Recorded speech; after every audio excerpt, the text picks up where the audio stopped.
Bismillah, alhamdulillah, wa salatu wa salam ala rasulillah. Welcome to another episode of Haqiqatjou, where we discuss religion and politics, the two least controversial subjects. As always, I'm your host, Daniel Haqiqatjou, and today we're going to talk about the election win, the mayoral election of New York City, where a Shia Muslim, ZOHRAN Mamdani, has won with over 50% of the vote. He was expected to win this election basically since he won the Democratic primary in on July 1st through the summer. So he was the presumptive winner of this election. And the Zionists are having a meltdown.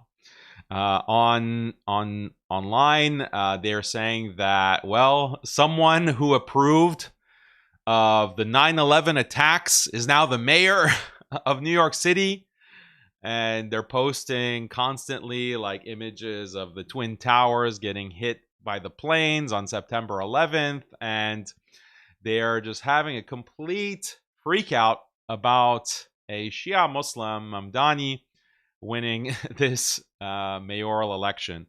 And they're also posting like these kinds of images of Zohran with a black turban and an Iranian flag in the background, like he is the Ayatollah and he's going to bring hardcore Sharia law to New York City.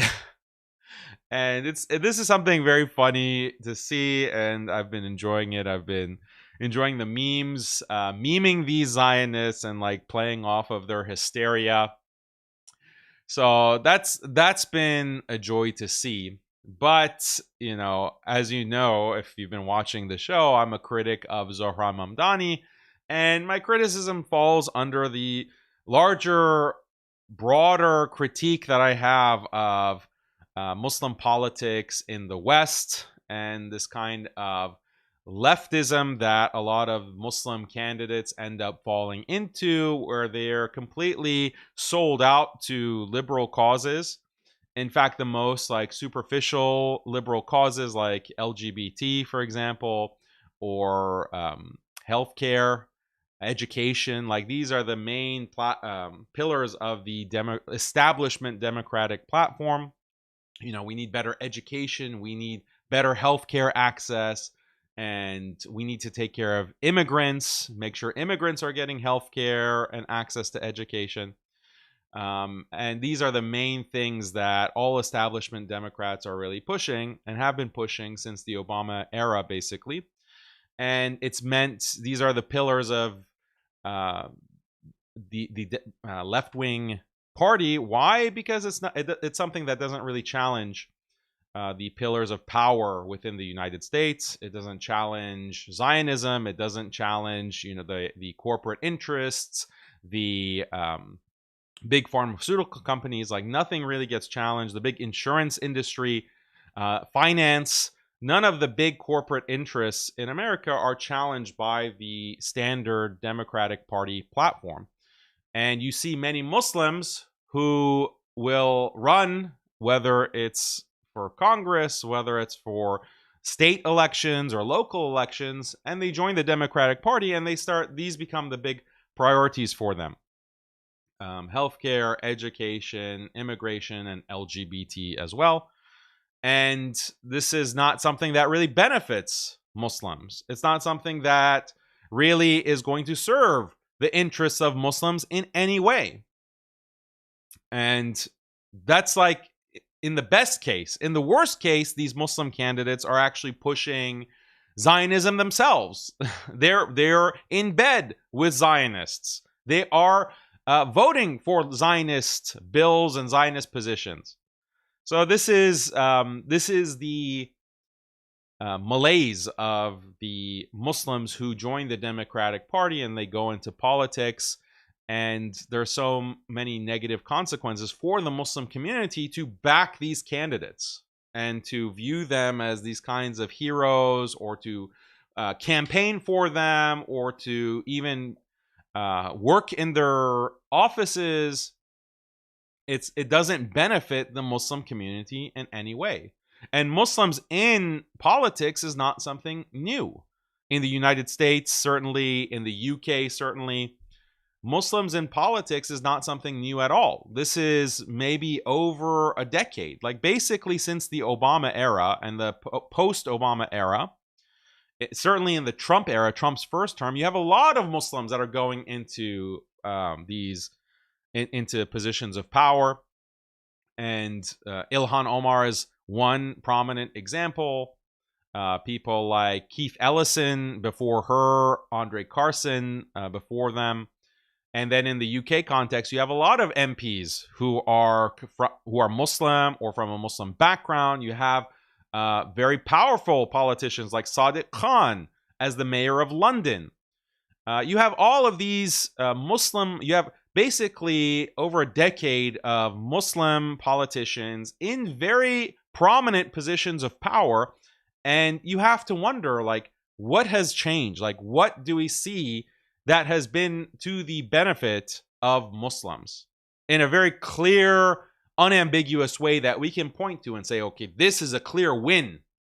This is clearly this politician. We might have problems. We might have criticisms. Like, for example, we have a problem with they're like marching in LGBT pride parades, and they're, you know, hugging transvestites or transgender people, and you know, having photo ops with all kinds of degenerates. Like, okay, fine, put that aside. Put aside the fact that sometimes they explicitly attack the Sharia, like Ilhan Omar does. She called the Sharia barbaric, or Rashida Tlaib, like explicitly saying that my Allah is a she, you know, attacking Islamic theology. Like, just put that aside. Can we point to something very clear cut and like extended, something that extends beyond like just a tweet, something that extends beyond like just a tweet, that we can say this is in the interests of Muslims, like this is on our side? Can we point to such a thing? And that's been my critique of Muslim politics and these politicians, and warning Muslims that why are you putting so much support and so much energy in supporting these individuals when they give you nothing? They do not provide you as a Muslim anything in terms of actual tangible policy, legislation, any kind of executive power that is going to be used for Muslims.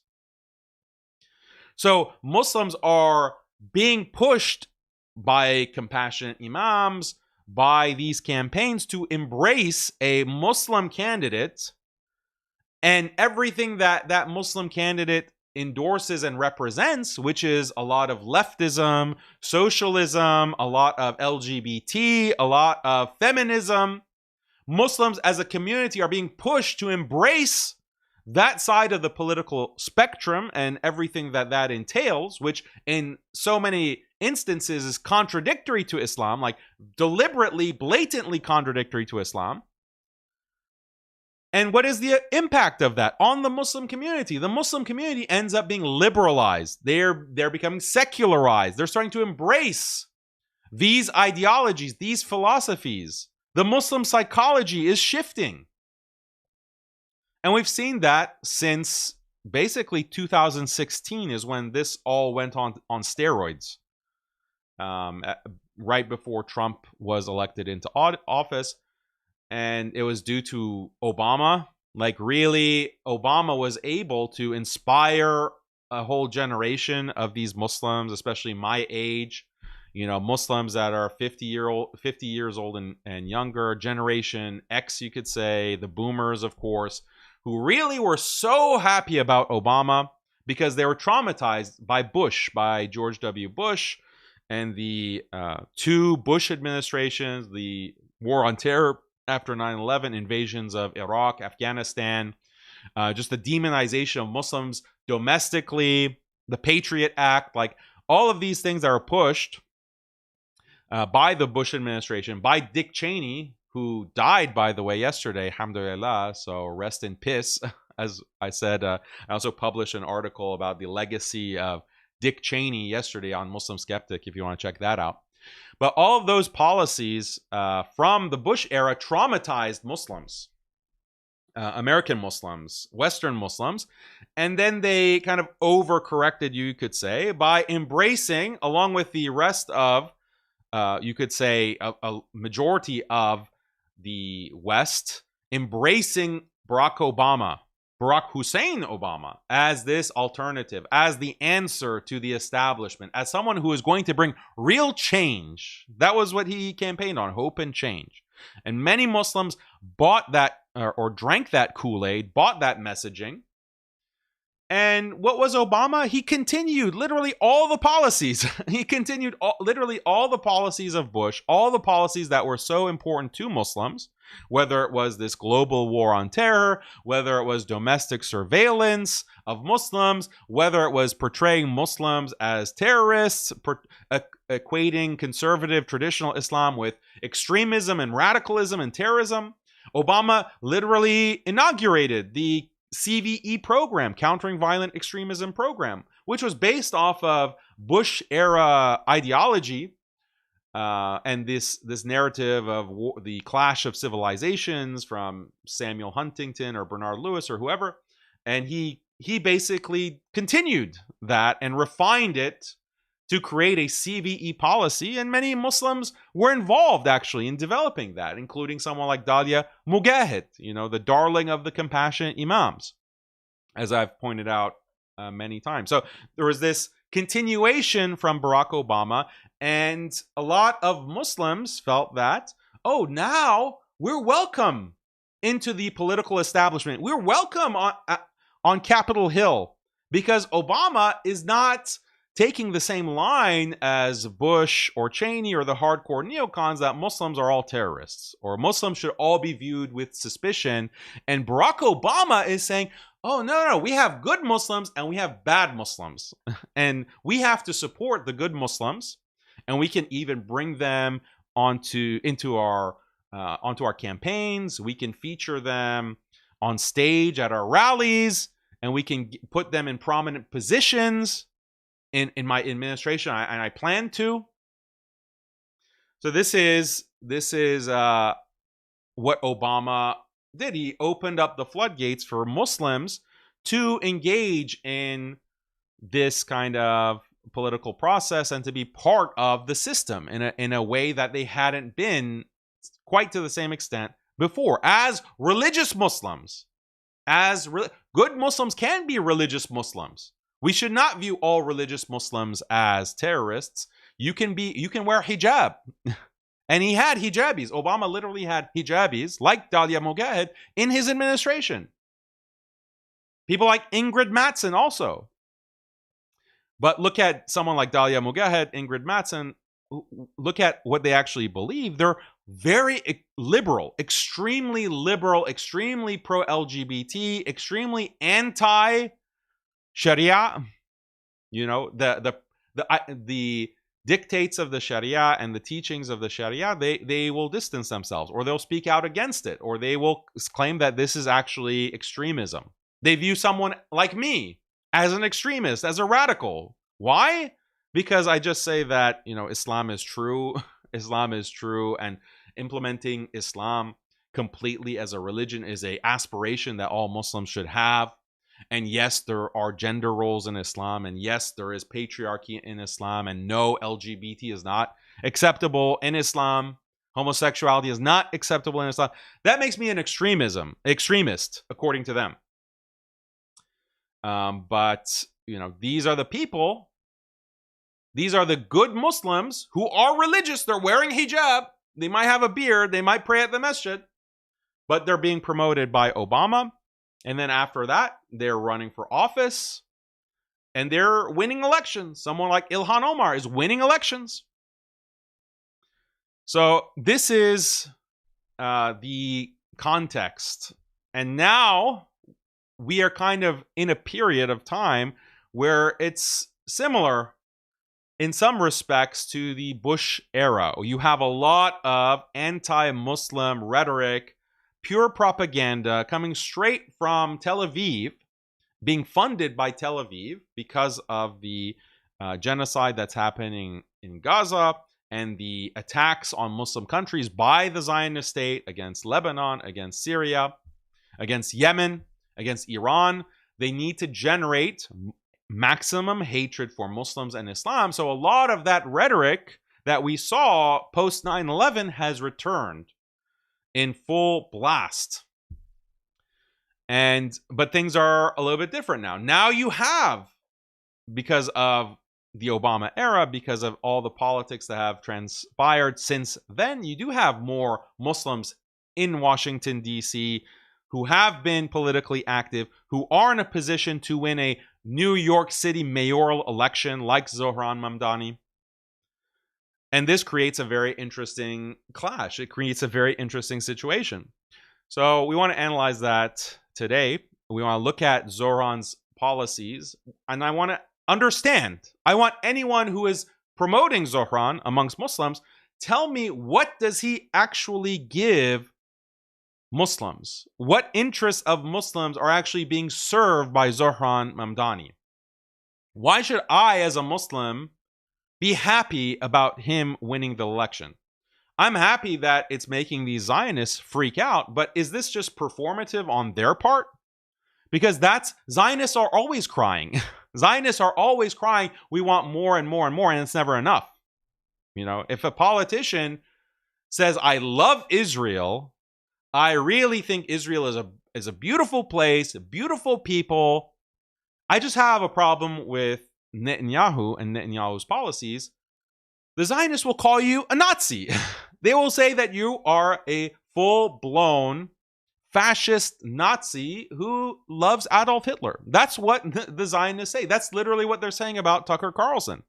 That's literally what they are. They have a full-on blitz against Tucker Carlson. Is it because Tucker Carlson said that, you know, we need to give the Palestinians back the land that was stolen from them, and we need to dismantle this Zionist entity? Is that what Tucker Carlson is saying? No, he's saying that I love Israel. Israel is a beautiful country with beautiful people. But I just don't agree with the genocide. I don't agree with Netanyahu's belligerence. And America can't support him in everything that he is. It's a very limited criticism, actually, of Israel, but he's portrayed as an anti-Semite, a fascist, a Nazi, an Adolf Hitler admirer. So the Zionists are always going to cry and complain. So just the fact that Zohran Mamdani is causing the Zionists to cry out in pain, that doesn't actually mean that he's on our side. That doesn't actually mean that he actually has the right positions or he's going to do anything substantial for Muslims. And in fact, everything that that really shot him to prominence and made him the presumptive winner of the mayoral election from earlier this year, where he was on a debate stage with Andrew Cuomo and other candidates, and Eric Adams and other candidates, and the debate moderators asked the question, will you go visit Israel and touch the wall? And Mamdani said, no, I won't do that. I have to prioritize my constituents in New York. That simple statement, because people are so sick and tired of Israel, so sick and tired of Zionist control of the country, just that little bit of resistance and lip service to counter-signal the Zionist cause was enough to shoot him into this kind of global popularity. But when we look at how he has evolved on these same issues, on support for Zionism, on the issue of campus protests, pro-Palestine campus protests, we see that he's changed. He's actually backpedaled or completely reversed his position on these issues that made him so popular in the first place. So it's another case of fell for it again. Muslims who support such a person, it's fell for it again. And we're going to look at that in depth today on the show. So don't forget to subscribe to the channel. Make sure to like the video. That really helps with the algorithm. Let me know what you think in the chat and in the comments. And don't forget to subscribe to our newsletter. The link is in the description below. Help us out by putting your email in there. and a super chat. If you want to support the show, super chats can really help, and I will read those super chats inshallah at the end. So today we're going to look at Zohran Mamdani, and we're also going to look at what some compassionate imams have said about Zohran Mamdani and the arguments that they make, the typical slop that they roll out whenever there's a kind of election with a Muslim candidate, the usual argumentation and slop that they give to justify supporting that candidate, Muslims supporting that candidate. So we're going to analyze that with a particular compassionate imam, and you're going to enjoy that as well, inshallah. So I want to talk about Zohran Mamdani, but I think it's very ironic, or coincidental maybe is the correct term, who Zohran Mamdani is related to. So Zohran's father is Mahmoud Mamdani. And if you don't know who Mahmoud Mamdani is, he's a very successful, prominent academic. He's at Columbia University, has written many books that focus on anti-imperialism, critiquing U.S. empire, critiquing colonialism. He's one of these decolonial academics, and a very celebrated one at that. And one of his more popular works or more popular concepts is coming from an essay, which was also a book that he wrote, called Good Muslim, Bad Muslim. Good Muslim, Bad Muslim. And the argument that he makes, I'll just try to put it in a nutshell, is that when the US government, when the Western colonial powers want to categorize Muslims, and they categorize Muslims as the good kind and the bad kind of Muslim, it really has nothing to do with theology. It has nothing to do with the kind of religious positions that those Muslims have. In actuality, being a good Muslim simply means being in support of US empire, or aligned with the goals and the interests of US empire. And being a bad Muslim means to resist that empire or be a critic of that empire. That's it. Like, that's all that the good Muslim, bad Muslim distinction amounts to. Whereas when you look at what policymakers, US policymakers put out, and the analysis that they put out, they claim that, well, no, the good Muslims are those who reject violence. The good Muslims are those who are pro-democracy. The good Muslims are those who want to have like liberal Islamic positions. Like, they believe in gender equality and women's rights, and they believe in these liberal human rights values. Those are good Muslims, and the bad Muslims are those who reject all that. And Mamdani says, no, this is just a ruse. This is just a facade, because the US empire supports many Muslim groups that are pro-terrorism, that actually conduct acts of terrorism. The US empire supports these Muslim groups for their interests, to advance their interests, when those Muslims might be, very religiously conservative.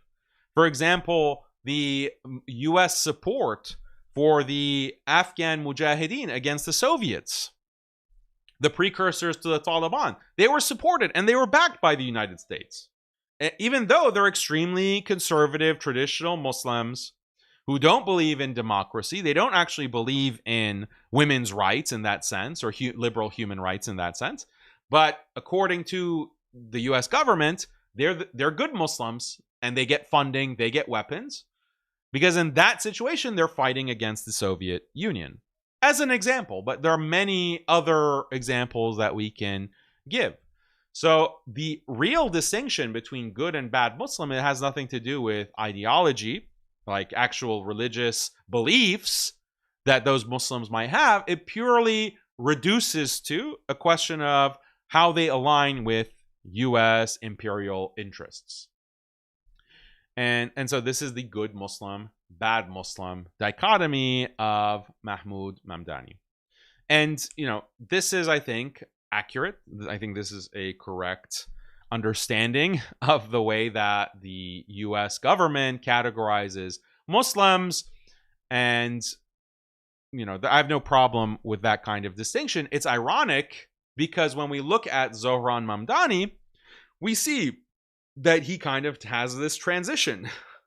He has this transition from being a bad Muslim at the beginning of his campaign, at the beginning of his political campaign for mayor of New York City, and he transitions into becoming a good Muslim. He transitions into becoming a good Muslim who's embraced by the Democratic establishment. He's embraced by Bernie Sanders and AOC, even Hillary Clinton, even Obama. He went through this transition in less than, 10 months. Maybe even less than 7 months. And it has to do exactly with Zohran being very anti-Zionist establishment, being willing to say things like, if Netanyahu comes to New York City, we're going to arrest him.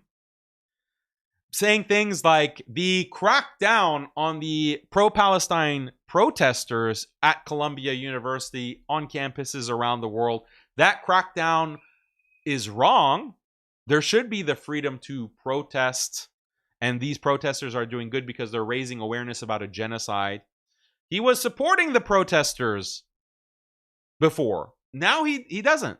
Now he doesn't. He supports the police commissioner that was cracking down on these protesters. As we'll see, I'll show you all the receipts. So this is the irony of Zohran's father, Mahmoud Mamdani, having this good Muslim, bad Muslim analysis, and it applies perfectly to his own son, Zohran. So we're going to look at these receipts, and I'll just make another point about academics like Mahmoud Mamdani. And you have a lot of Muslims who just buy into the decolonial critique. And there are deep problems with the kind of decolonial critique from people like Mahmoud Mamdani and others. And, Joseph Massad is another example. Sabah Mahmoud is another example. Maybe Talal Asad to a certain extent. He's not as bad. There is a critique that you can make about these decolonial academics that many academic Muslims who are otherwise religiously conservative, and they would agree with me on a lot of things, they still will have high regard and they'll look up to some of these decolonial academics. And I can see why, because from the looks of it, these academics are going hard against Israel, against Zionism. They're going hard against U.S. imperialism. And we can get on board with that. We can use those kinds of critiques. But it should be recognized that those academics are also in the academic establishment. They are being celebrated and accredited and put in these tenured positions by academia. So really, how damaging is their critique of U.S. empire when one of the biggest and most important institutions of U.S. empire or Western empire is embracing them and institutionalizing them and putting them in these positions of power in the universities? This is very powerful. It's a very powerful position to be a tenured professor at an Ivy League like Columbia University, for example. So this is a kind of tension that is not really acknowledged by this decolonial academic class. Someone like me is never going to be accepted in academia. I can never I could not even complete a PhD. They would not even allow me to enter a PhD program at these universities knowing what I believe. Because what do I believe? I'm a Muslim who actually believes in Islam, meaning I believe in the moral imperatives of Islam. Like, I believe that there is God, the creator, who has sent messengers, who has a book, and who has defined. It's God who defines morality. It's God that defines right and wrong. And that's a very radical proposition. That's a very radical proposition within academia, because academia says that, well, you can be a Muslim insofar as you want to maybe have a beard, maybe you want to pray, maybe you want to fast in Ramadan, and you don't drink alcohol and you don't drink pork. Fine. But you believe in equality, correct? You believe in the tenets of liberalism, philosophical liberalism, in the value of maximizing liberty for all, equality of all, regardless of religion, regardless of race, and regardless of gender. And you're obviously, maybe you personally don't practice homosexuality, but you agree with the right of people to be homosexuals and get married and adopt children, and you agree with that, correct? We're fine with you being a Muslim. We're fine with you being a practicing Muslim, a religious Muslim. But you also have to, go to a colleague's gay wedding, because there are so many homosexuals in these universities.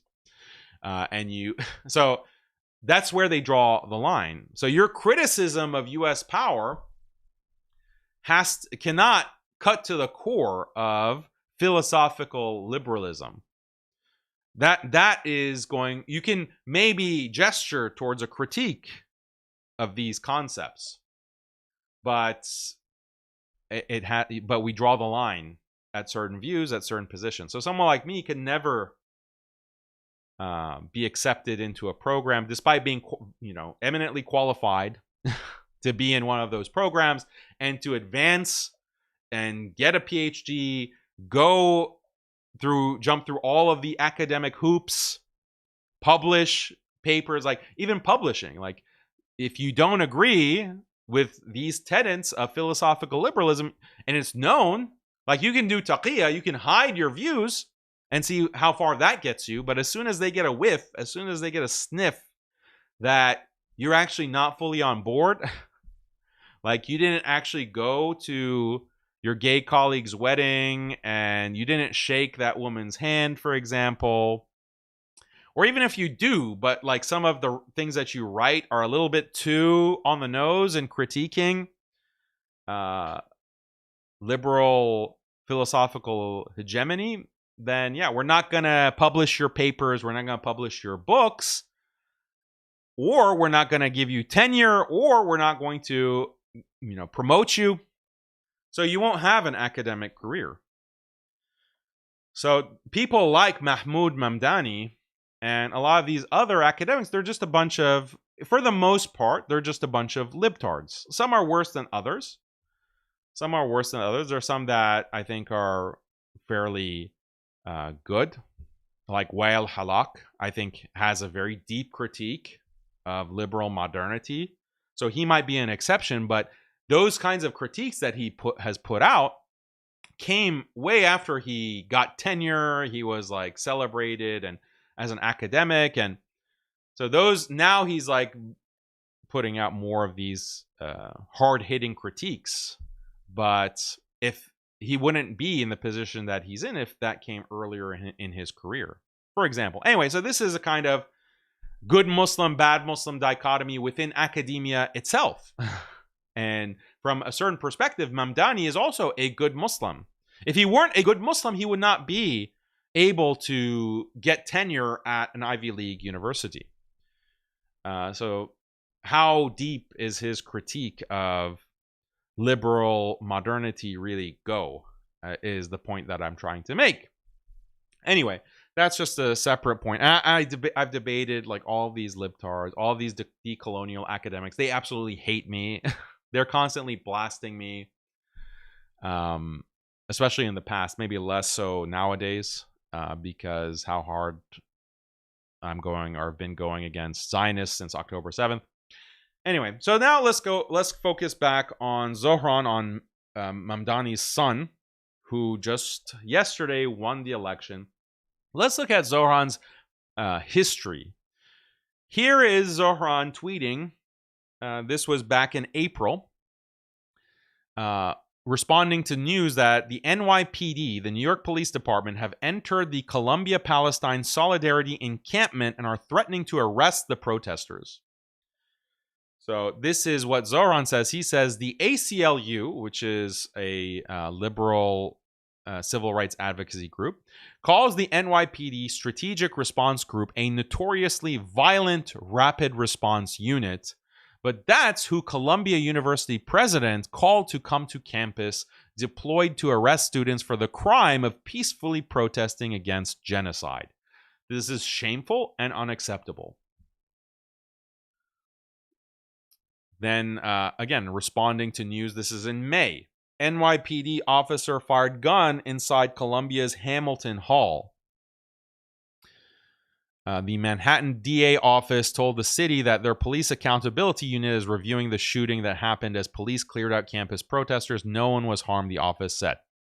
So the NYPD is sending police to shut down the campus protests for Palestine. This is a campus protest that was being really making international, not only national, but international headlines. And this is like a worst nightmare for Zionists.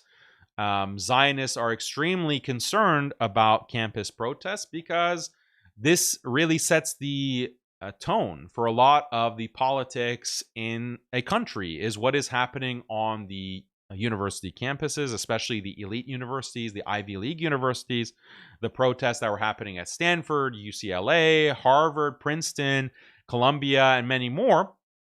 Hundreds of others, that's going to really have an effect on the sentiments, the political sentiments of the youth within a country, that demographic, the 20-year-olds, the older teenagers who are getting the right to vote when they turn 18. That has a big impact on the mood of the nation. You have all of these. This was very instrumental, for example, in the Vietnam War. Domestic pressure to end the U.S. involvement in Vietnam, their occupation of Vietnam, fighting communism. It was the campus protests that was so impactful in putting political pressure to get the U.S. to exit that engagement, exit that war. And it made it a kind of a national disgrace based on what was happening on university campuses. So this is what the establishment is so concerned about. Are these protests being allowed to grow? And as soon as Trump got elected into office, he started clamping down. He started putting these kinds of pulling funding, basically federal funding from these universities in the hundreds of millions of dollars to pressure them to stop these protests, these anti-Semitic protesters, and to make sure that they are not allowed to happen. Any students that are participating in the protests are going to be expelled from the university as anti-Semites. So Biden was doing some of this at the end of his term, and then Trump really escalated as soon as he took office in accordance with the Zionist demands, Netanyahu's demands, basically, to shut down university protests. And Zohran Mamdani was not happy about this. He was saying that this is unacceptable, it's shameful. These are just university students that want peace. They are against genocide, and you're sending jackboots, you're sending the NYPD that are literally firing guns, firing weapons against peaceful protesters. This is unacceptable. And this is why Zohran, as a politician, he very quickly became viral amongst the youth in New York City. New York City has a lot of young people, has a lot of university students. They started backing Zohran because they thought, okay, here's a candidate that's actually going to stand up to the Zionists. But then what happens? Zohran wins the Democratic primary. He becomes the Democratic nominee. He beats Cuomo. And this happened July 1st. And then what does Zohran start doing? He starts backing off of all of those positions, those anti-Zionist positions. So the New York Times was reporting back in October, Mamdani plans to keep Tisch as police commissioner if elected.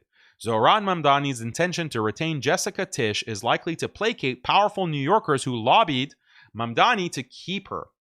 So this is the police commissioner that was sending the NYPD to crack down on the Columbia protesters and other campus protesters that Zohran said was unacceptable and shameful. He's going to keep her. He's going to keep her in charge. Two campaign officials, Mamdani's campaign officials, who were not authorized to speak publicly, said Mamdani viewed Tish as a highly effective change agent.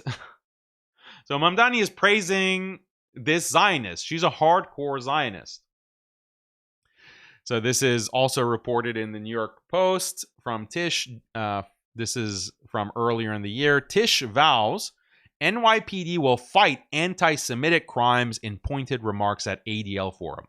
So she's the NYPD police commissioner. She's going to the ADL, the Anti-Defamation League, this liberal Jewish Zionist organization who have attacked me and many others, many other critics of Israel. And she goes to this venue with the ADL, and she says her top priority is fighting anti-Semitism. And she specifically slammed many of the anti-Israel protests at local colleges as especially despicable. The NYPD commissioner delivered her powerful remarks during the ADL's Never Is Now summit, where she condemned anti-Jewish hate that was on full display in the city after October 7th, and specifically on campuses. So this is like a hardcore Zionist that Mamdani is promised to keep on as police commissioner. Tish, who is Jewish and started as police commissioner last year, slammed many of the city's anti-Israel protests over the past 17 months when anti-Semitic symbols were plastered to walls and hateful slogans were chanted.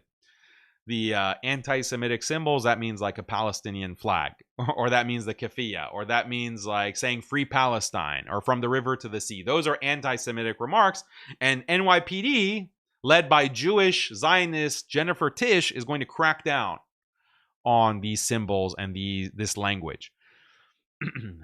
She said the hate, quote, shook the foundations of what we thought being Jewish in New York City meant. Tish had even more pointed rhetoric for many of the protesters who demonstrated on college campuses, events she described as especially despicable. Jewish students, quote, Jewish students were harassed, intimidated, and threatened. Buildings were ransacked, and campus life was completely upended, she said, adding many protesters directed ire towards Jewish New Yorkers and not Israeli policies. So this is the police commissioner that Mamdani is going to keep on, despite her being a hardcore Zionist. And what is notable is that it's these powerful interests that have pressured Mamdani. And who are exactly these powerful interests that are pressuring him? And why is he conceding to them and bowing down to them? Wasn't Zohran supposed to be, okay, fine, he's anti-Zionist, allegedly. I mean, that's how he presented himself. But isn't he also supposed to be anti-capitalist? Isn't he supposed to be anti-moneyed interests and the kind of capitalist system where having more money means you have more power, means you have the ability to exercise your will over those who are less fortunate? Isn't that what socialism is supposed to ameliorate? Aren't you a socialist, Zohran? Then why are you catering to powerful interests? Why are you literally taking photo ops with billionaires? As we'll see, as I'll show you. Because this is what he posted. Or not Zohran, but Alex Soros, the son of George Soros, the Jewish Zionist billionaire. Alex Soros says, so proud to be a New Yorker. The American dream continues. Congrats, Mayor Zohran. I thought Zohran is supposed to be anti-capitalist, like anti-wealth gap, extreme wealth gap, anti-billionaire. No, apparently not. Apparently, he can be good pals with Alex Soros, the son of George Soros, Zionist billionaire.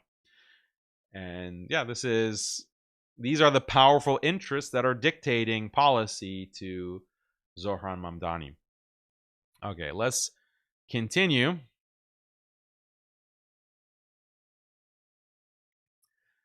So this is something that came out back in mid-October, because Zohran came out and said that, yeah, actually, I'm going to have Zionists in my administration.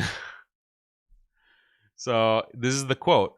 I'm going to have people in my administration who are Zionists, says Zohran, as he puts a softer spin on his anti-Israel past.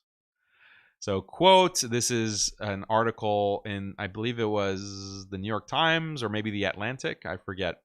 Olivia Reingold quotes Zohran saying, I'm also not looking to create a city hall or a city in my image. I'm going to have people in my administration who are Zionists, whether liberal Zionists or wherever they may be on that spectrum.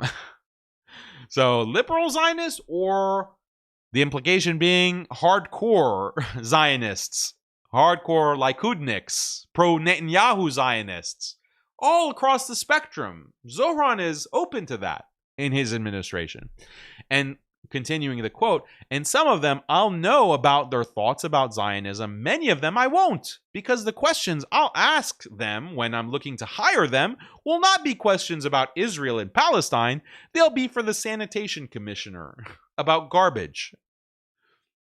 Yeah, I'm sure that when you have a Zionist candidate for such a position, like for a commissioner position, like sanitation commissioner or any other major role in New York City, the largest city in the United States, you're not going to know where they stand on Israel. You're not going to know like who's promoting them and where their political alliances actually lie.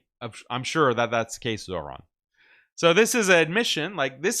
So all of this is coming after he is the presumptive winner of the mayoral election. Okay. Because after the primary that happened in the summer, that happened in June, he's the presumptive winner. But ever since then, ever since July, he's been conceding point after point to the Zionists, walking back all of his criticisms of Zionism, of Israel. So it's very, like, the record here is very clear. So initially, even Zohran said that he was going to arrest Netanyahu. Says Netanyahu, there's a warrant out for his arrest from the ICC internationally, and we're going to respect that arrest warrant. We're going to arrest Netanyahu. This is what Zohran was saying before he won the candidacy. And we can actually watch him say this. Let me just get my headphones.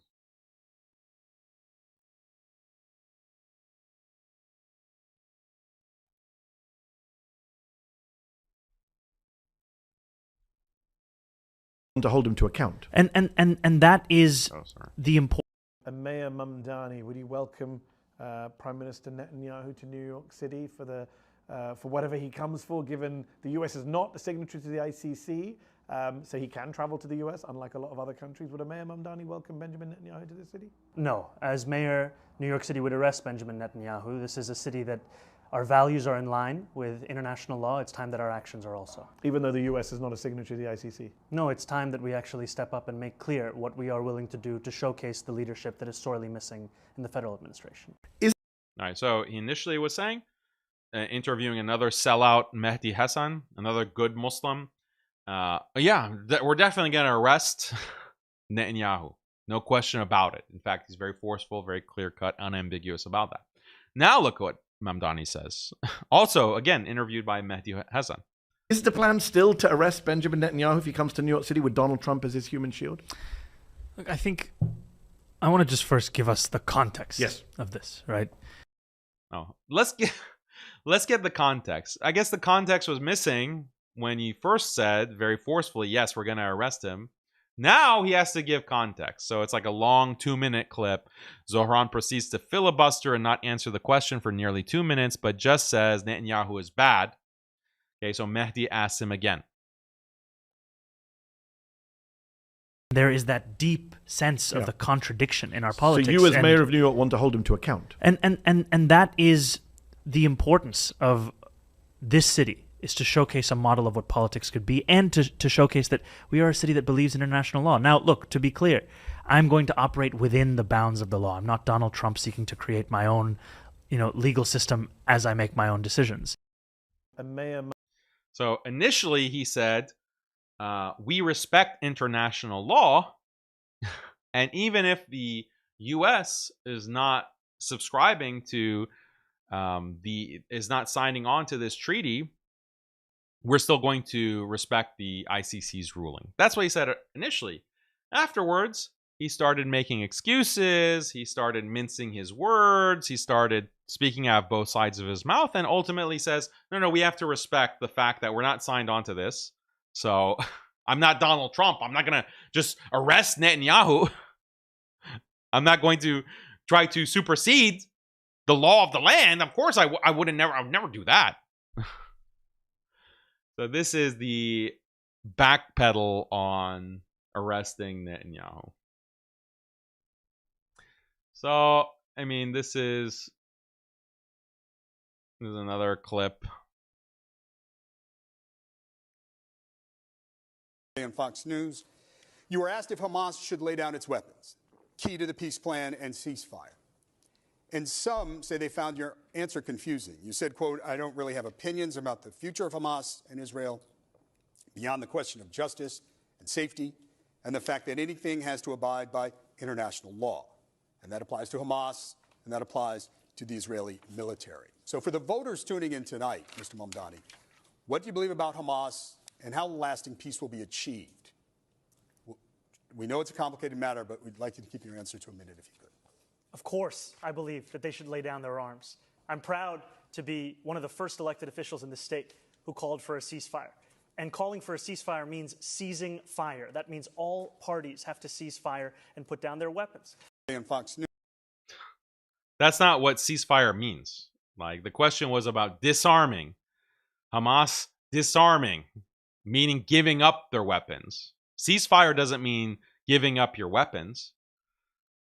So he uses this kind of rhetorical ploy, and he says, oh yeah, I'm in favor of everyone putting down their weapons. That wasn't the question. The question was about disarming. And you were in favor of that for Hamas. But do you think that Israel should give up its weapons? Hasn't really committed to that kind of position. I don't know if the Zionists in his administration will agree to that kind of radical position, that kind of radical view, because that means that there can't really be a Zionist state. And yeah, so this is Mamdani going from being the bad Muslim to being now a very, very good goy. I mean, good Muslim. That's the evolution of your typical Muslim left-wing candidate. Or right-wing. I'm not saying that, the Muslim right-wing candidates are much better. Not that there's many of those to point to. So let's look at what the compassionate imams are saying about Mamdani. I want to show you this clip.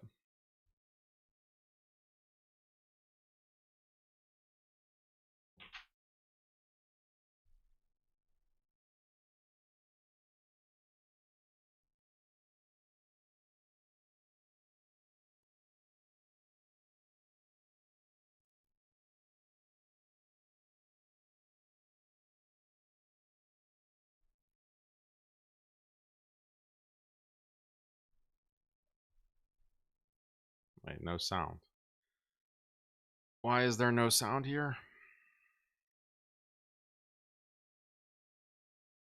Okay, I don't know why there's not sound. Hold on.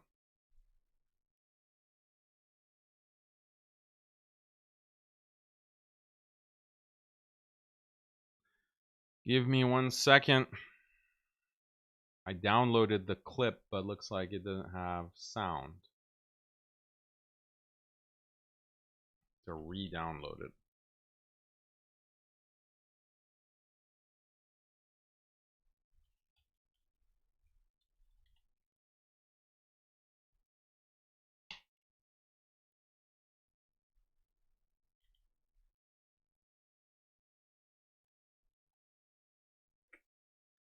Give me 1 second. Sorry about this. I assume that the clip had...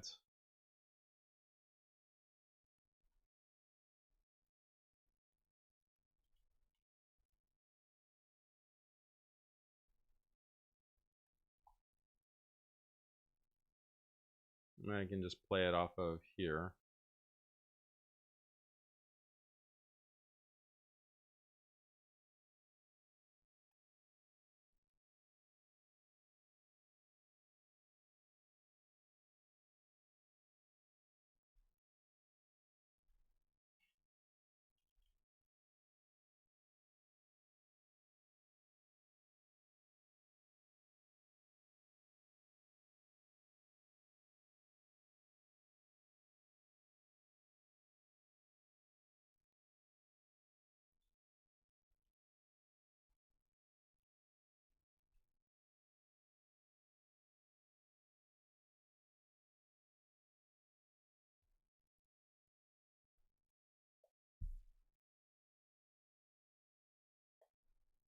That's weird.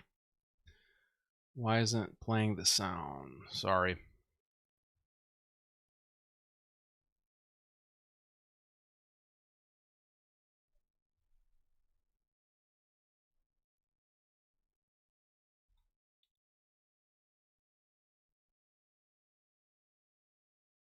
Wallahi, you would think this is a very basic principle even a child knows. Okay. Looks like this is correct. So let me just put it here.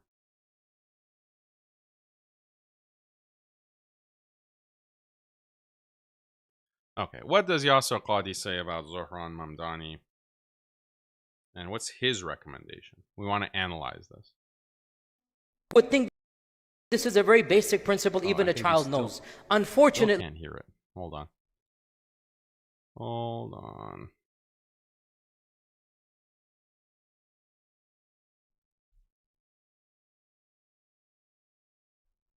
Okay, now. would think this is a very basic principle even a child knows. Unfortunately, this is the reality we have to deal with time and time again. In the rise of Islamophobia, in the rise of people who are making fun of Allah and His Messenger, we right now are dealing with an elected congressman who physically, literally brought the name of the Prophet ﷺ on Twitter to make fun of it. When a Muslim politician is elected, he literally calls him Little Muhammad, astaghfirullah, making fun of the Prophet ﷺ and making fun of this Muslim politician on Twitter. And that went viral. 5 million people have retweeted wanting to cancel his citizenship because he's a Muslim and he's a politician. And here we are, oh Muslims, debating, oh, how can I support a politician when he has negative views as well? Dear Muslims, politicians are not ulama. Politicians have to deal with the lesser of two evils. That's the reality of politics. You do not have the luxury of choosing between Jibreel and between Iblis. It doesn't work that way. You do not have the luxury of choosing between pure piety and between pure evil. Every single politician has filth on their hands. You just have to find the one that has the least amount and will give you the rights that you want. Wallahi, you would... Okay, so let's analyze this. And I just can't help but laugh at how idiotic this is.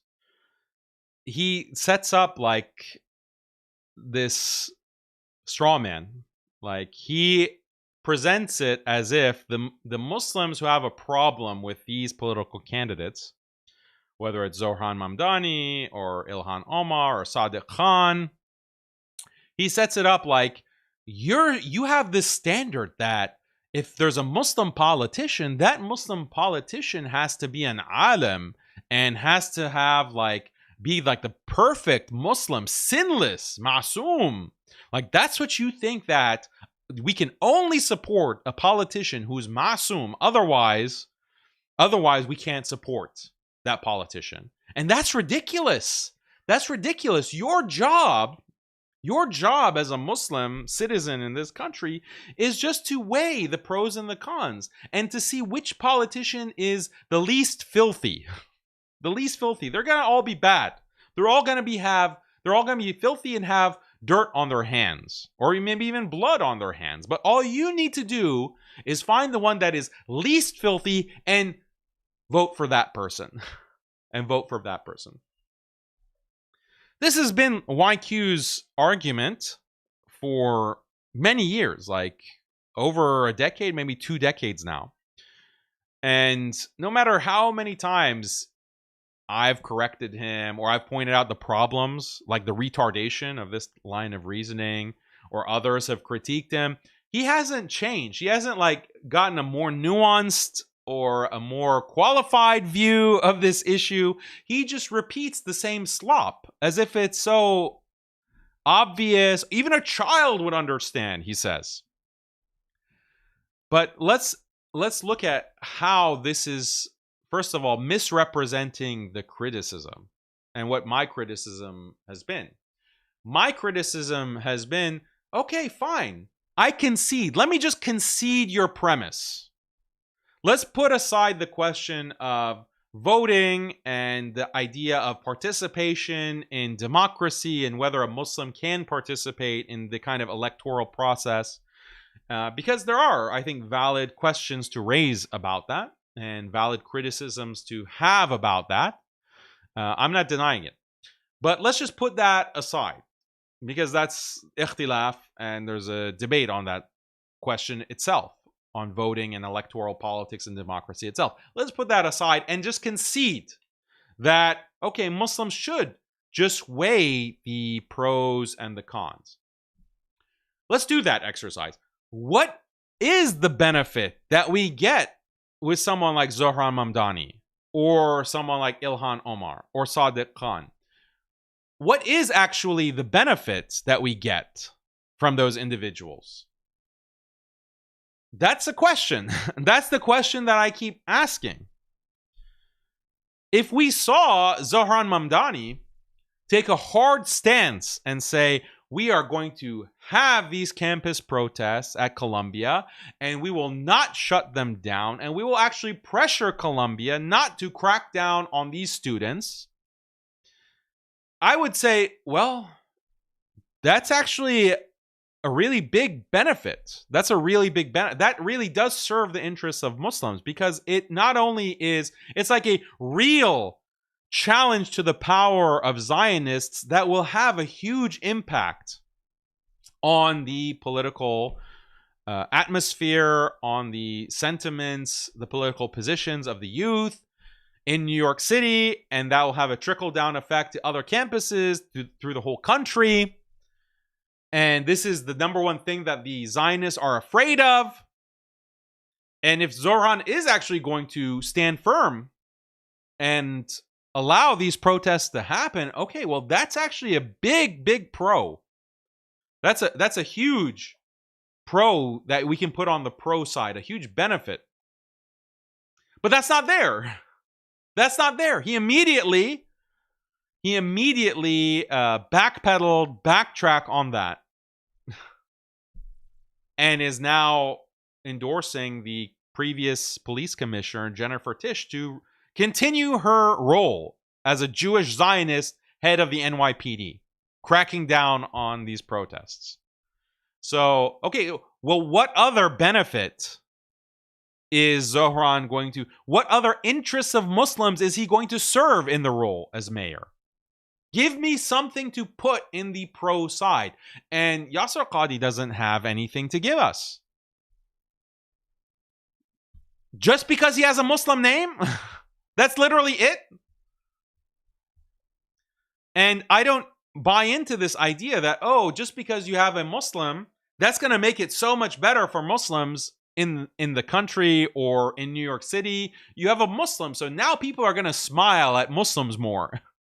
They're going to be less scared of Muslims, or less likely to have bad views of Muslims because, oh, there's a Muslim mayor. Well, unfortunately, Zohran Zohran's Islam and Zohran's embodiment of Islam as a Muslim gives the exact wrong impression of what Muslims are and what Muslims are about. He's actually generating more Islamophobia, if we want to use that term. He's actually generating more anti-Muslim sentiment. Why? Because he's extremely outspoken on LGBT. He's extremely outspoken on feminism, on socialism, on a lot of things that a lot of people hate. And now that's being, like, he's explicitly communist. And a lot of people hate that. A lot of Americans hate that. That's actually generating more anti-Muslim hate. Or at most, we can say it's like a wash. We can say at most it's a wash and potentially has a lot of negative consequences. That Muslims, like being Muslim, is now being associated with communism and being pro-LGBT and being pro, like, unlimited immigration, for example. Like, that's not good necessarily for the long-term image of Muslims. And okay, fine, that's optics, but that even affects internally the politics of the Muslim community. Like, Muslims are being liberalized to adopt these positions and saying, yeah, well, Zohran, who Yasser Qadhi endorsed, has this position. So why is this wrong? Why as a Muslim, why shouldn't I support this? Maybe I should be pragmatic, just like Yasser Qadhi told me to be pragmatic about these issues of LGBT and feminism and communism or whatever. We have to be pragmatic. Or like drug usage. We have Muslims, religious Muslims. This example always sticks in my head. You had one of these Yas Queen simps, literally worked for Yas Queen Simstitute, who was coming out publicly and saying that we need to support, as Muslims, the legalization of weed, the legalization of marijuana. Muslims need to support this. Muslims can't impose our values. If we are ever in office, we can't impose our values in a democracy to try to criminalize weed or at least make it illegal. We shouldn't do that. We should have this kind of laissez-faire policy, and that's consistent with being a Muslim who thinks that smoking weed is haram.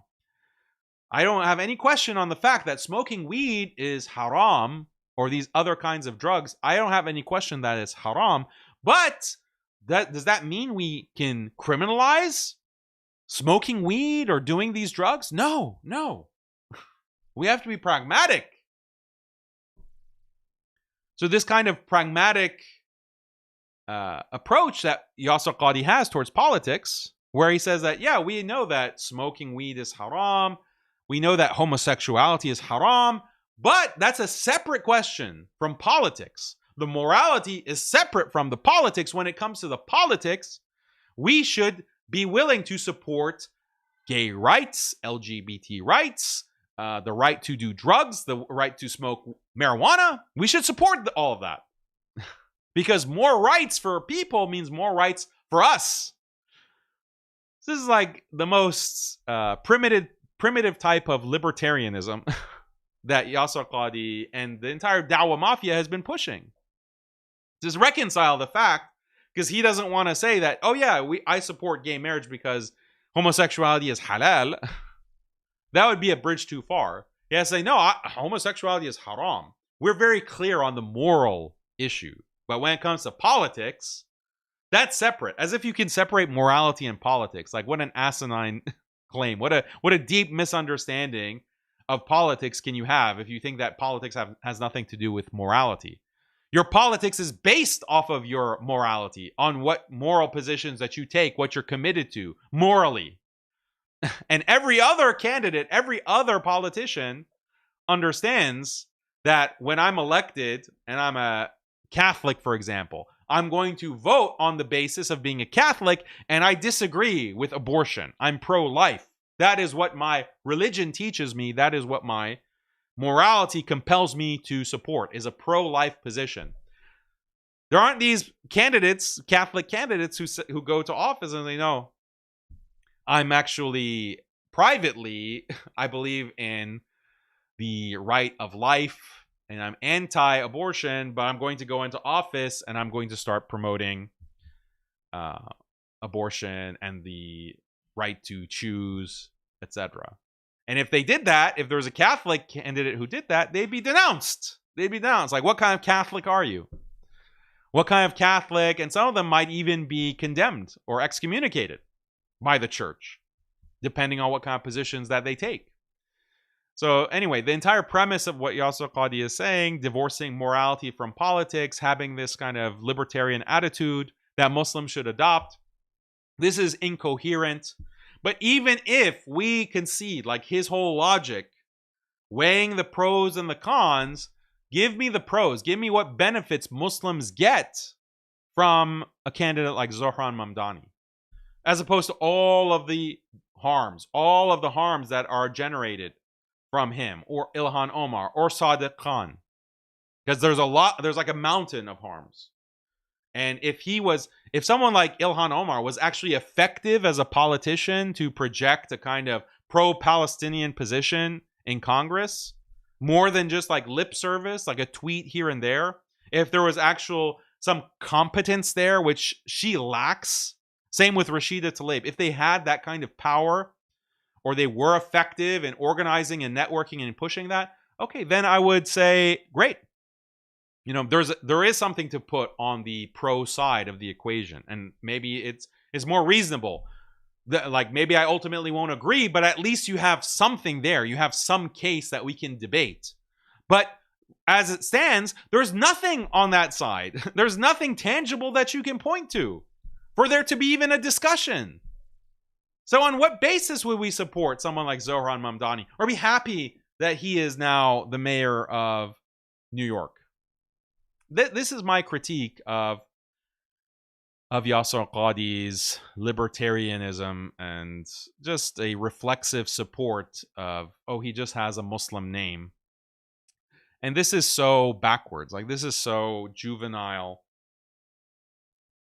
Why would you support, like, the very fact that you're going to support one side, the lesser of two evils, guarantees that the status quo will never change. Insofar as Muslims have any ability to influence elections, or any ability to affect or influence the makeup of Washington, D.C. on Capitol Hill, even assuming that we have that kind of influence or power, which we don't in America, we're less than 1% of the population, even if assuming we did have that power, we have to be willing to say that we're not going to support you unless you explicitly are going to help Muslims, or you're going to act in the benefit of Muslims. And unless you have that explicitly on your platform, on your political platform that you're campaigning on, we are not going to support you. You cannot get our vote. That has to be, like, that's the most basic logic. And this is what all other groups specify and make very clear. If you want our votes, you have to support what we want. At least in some things, at least in one important thing that we care about, you have to throw us a bone. You have to, this is a transaction. We give you the vote and you give us something that we want. None of these Muslim candidates have anything to offer the Muslim community. They will only do lip service against Zionism, and then they'll bring in all of these Zionists into their administrations. They'll give lip service, oh, we're going to arrest Netanyahu, or, oh, cracking down on campus protests, pro-Palestine campus protests, that's shameful, as Zohran said. You'll give the lip service to get Muslim support, but then when it actually matters, you're just going to bring in a tidal wave of Zionists and say, yeah, we have like Zionists on across the spectrum in my administration, and there's nothing wrong with that. Is he going to say, oh, we're going to have Muslims across the spectrum? We're going to have Muslims across the spectrum in my administration. Would Zohran Mamdani ever say that?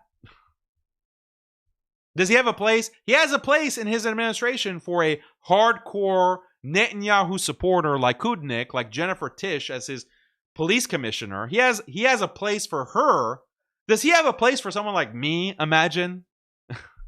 Someone who is hardcore anti-Zionist, hardcore anti-Israel, doesn't even believe that there can be such a thing as an Israeli state in Palestine. This is an occupation, a genocidal occupation that is fundamentally illegitimate. Can someone like that be in your administration, Zohran Mamdani? Someone who actually believes in Islam, believes in Sharia law, believes in being a practicing traditional Muslim? Like, is there a place for such a person in your administration? No, because the people like Alex Soros, your best buddy, billionaire Alex Soros, and the ADL-backed Jennifer Tish, and whatever other Zionist like Kudnik in your circle, or Bernie Sanders for that matter, or AOC for that matter, is going to tell you, no, we can't have this. We can't have such radicals in our administration. This is bad for politics. It's apparently not bad for Mamdani. There's no political consequence for him to have a Likudnik Zionist in his office, in his administration. That doesn't torpedo his campaign. He ends up winning the mayoral election. But if you have a Muslim like Daniel, or you have a Muslim who is more hardcore in taking the right position for Palestine, no sign of those individuals within 1,000 feet of Zohran Mamdani. So Mamdani is a good Muslim according to Mahmoud Mamdani's metric. He is pro-empire, fully in the pocket of all of these powerful interests, whether they're capitalist or whether they're Zionist. He's fully on board. He's fully bought out. He's fully in their pocket. He's a good Muslim. He's a, archetypally, prototypically a good Muslim, according to Mahmoud Mamdani, his father's definition of a good Muslim. He's not a challenge to the system. Like, the big policy that Zohran Mamdani is going to bring to New York City is he's going to make riding the bus free. Riding the bus in New York City free. Like, okay, that really challenges power. That really challenges the capitalist system, Zohran. Amazing. You can more homeless people riding the bus. So yeah, I expect that, putting aside Muslim interests, it's a foregone conclusion that Muslims are getting nothing, literally nothing, out of Zohran Mamdani. And in fact, we're being counter-signaled by Zohran Mamdani because he's putting all these Zionists in his administration. So let's even put aside the Muslim interest, even New York City's interest. I have doubts that there's going to be much benefit to the people of New York City. Why should there, when you have a spineless person like Zohran Mamdani who is willing to bend over for any kind of check? How is he going to really help New York City? He's going to make it more socialist. He's going to make New York City more liberal. It's already a liberal cesspool. And, just in terms of my personal opinion, I have a lot of good friends in New York City, and I love them, and I love spending time with them. But New York City is a cesspool. It's disgusting. It's like a filthy place full of degeneracy. And it's just not pleasant to be in New York City and Manhattan or some of these boroughs as well. It's not I just don't like it. And maybe that's because I like space. I like to breathe. I don't like, this biomass on top of my head. So that's kind of my own disposition. But New York itself is particularly disgusting and filthy. And I don't know how people could stand living there. But I think it's going to get a lot worse. And what annoys me is that you're going to have all of this anti-Muslim campaigning, this kind of show. It's just going to be a show of, the battle. Zohran versus the Zionists. Zohran versus the moneyed interests. And oh, it's a battle royale. And Zohran is our warrior who's going to fight. And you're going to have a bunch of Muslims campaigning like, I stand with Zohran. I stand with Zohran. I stand with our, our brave Muslim mayor. And he's going to have like iftar. Like, that's going to be interesting. Like iftar in New York City with Zohran. And I wonder if he's going to have like a woman lead the prayers. Maybe he's going to have like a trans hijabi lead the Taraweeh prayers after iftar in Ramadan. Maybe. We'll see what the iftar is like. We've already seen Zohran put on a yarmulke and go to the synagogues and go and meet with all the rabbis and promise them that he is not anti-Semitic at all. And he is, he's going to have a lot of Zionists in his administration. We've already seen that. So, yeah, I don't think that New York, even from a non-Muslim perspective, is going to get much better. It's probably going to get a lot worse. a lot worse. So, that's my analysis of this new mayor. And I just hate, like, the fact that we're going to be... It, like, puts normal Muslims in a bad spot because he's going to get attacked by all these Zionists, and then Muslims are going to feel compelled, like, okay, I guess I have to back Zohran Mamdani against these Zionists. But that's always the trap. Like, that's always the political trap that's created. It's, like I said, it's a fake fight. Zohran Mamdani has already ingratiated himself with the same billionaires, Zionists, the power within the country. He's already ingratiated himself with the halls of power, with the Hillary Clintons, the Bernie Sanders, the Barack Obamas. But we have to pretend that he is some kind of outsider who's fighting the system. And oh, he's getting attacked. He's getting attacked by the insiders, the Zionists. So we have to stand for Zohran. And it's just, and then if you point out, like I have, that, oh, look, what is he actually benefiting Muslims? And, oh, look, he's actually in bed with those same Zionists. All he can do is lip service. Then you're going to get attacked. You're going to get smeared. Oh, Daniel, you're such a traitor to the Muslim cause. You're not supporting Zohran. You don't stand with Zohran. That's exactly what happened with Ilhan Omar. That happened exactly because maybe people don't remember. But Ilhan Omar, we're talking about 2018, 2019. Even to 2020, she was like a darling of the Muslim community. She was being featured like at these conferences as keynote speakers, like the religious Muslim conferences, ISNA, ICNA, CARE, MAS. Like they were just rolling out the red carpet for Ilhan Omar. And I was the main person, like the main Muslim, religious Muslim, coming out and saying, what is this trash?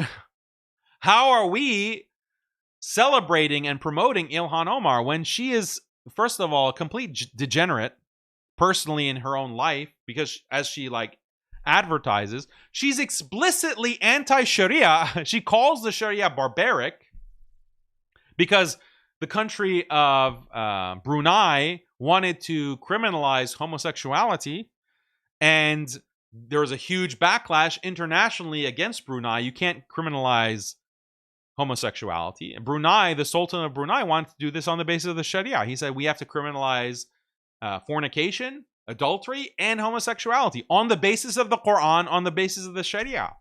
There was international backlash against Brunei. We need to boycott Brunei. And Ilhan Omar introduced legislation into Congress to boycott Brunei. And she called Brunei's laws against homosexuality as draconian and barbaric. So this is the person that you're promoting as some kind of champion for Muslims. So I came out criticizing Ilhan Omar and the entire Dawah mafia. All of these compassionate imams, including Omar Suleiman, including Yasser Qadi, including Abdul Nasser Jangda or whoever, they all came out and were saying that I stand with Ilhan. I stand with Ilhan. She's our hero. She's our shiro. She's our shiro. So maybe you don't remember that because I won that. I won that debate, and now it's been kind of memory hold. Like people don't want you to remember I won that debate. They lost. They're not promoting Ilhan Omar anymore. Have you noticed that? And even with Zohran they've been much less vocal about supporting Zohran Mamdani than they were with Ilhan Omar, because I think they've learned their lesson. They don't want to get slammed by Daniel again. They don't want to get attacked by Daniel, the attack dog, the big dog, right? As Adnan Rashid called me. I'm the big dog. So they're being very cautious, maybe behind closed doors. But Yasser Qadi, he can't help himself. He has to give a khutbah or give a talk about, oh, it's so every child knows that you support the lesser of two evils. So that is Yasser Qadi. Okay, so now I want to see your super chats. What you have to say.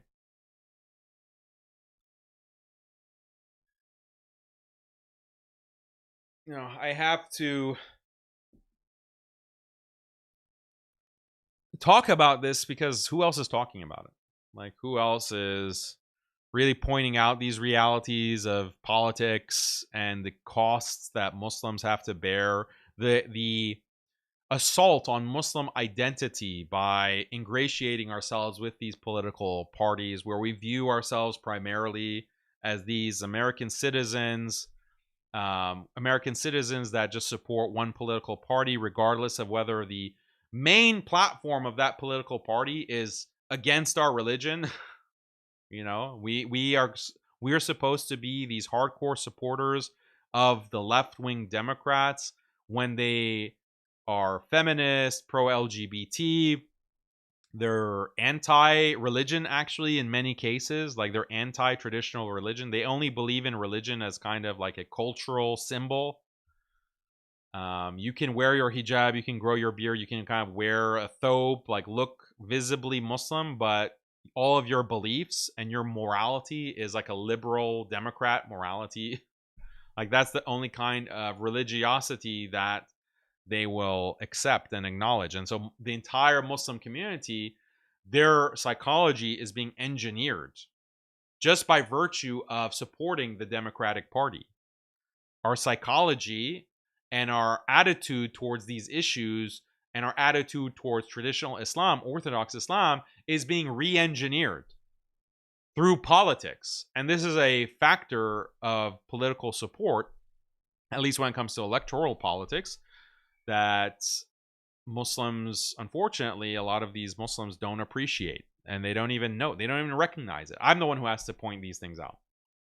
And, I expected that there would be many more voices like mine saying the same exact things, pointing to the same exact contradictions, problems. Where are they? Where are they? You have religious Muslims who are just like Wahhabis who they're still arguing the same things that they're arguing for the past decades, debating the Trinity and, telling Muslims that, yeah, you don't really know Tawheed. You need to study Kitab al-Tawheed ad infinitum. Like, your entire life needs to be dedicated to studying Kitab al-Tawheed. Don't look at politics. Don't go into any kind of political issue. Don't be aware of your political reality and how the Muslims are under assault, not only physically, but also psychologically, also ideologically. Pay no attention to that. You need to study Tawheed. And we need to relitigate whether istighatha is shirk akbar, or is it just haram, or is it just bid'ah, or what is it? We have to relitigate that ad infinitum, infinity debates and discussions on istighatha, wilayah takwiniya, the correct definition of Tawheed. That's what we have to be concerned with. And we can't talk about anything else. We can't talk about the fact that UAE and Saudi are secularizing and liberalizing, and they are literally normalizing with Israel. We can't talk about that.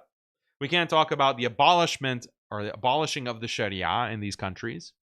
Can't talk about that. We can't talk about the destruction of the Muslim family because of feminism and women's empowerment. We can't talk about that. We can't talk about LGBT and the assault on sexual morality. We can't talk about that.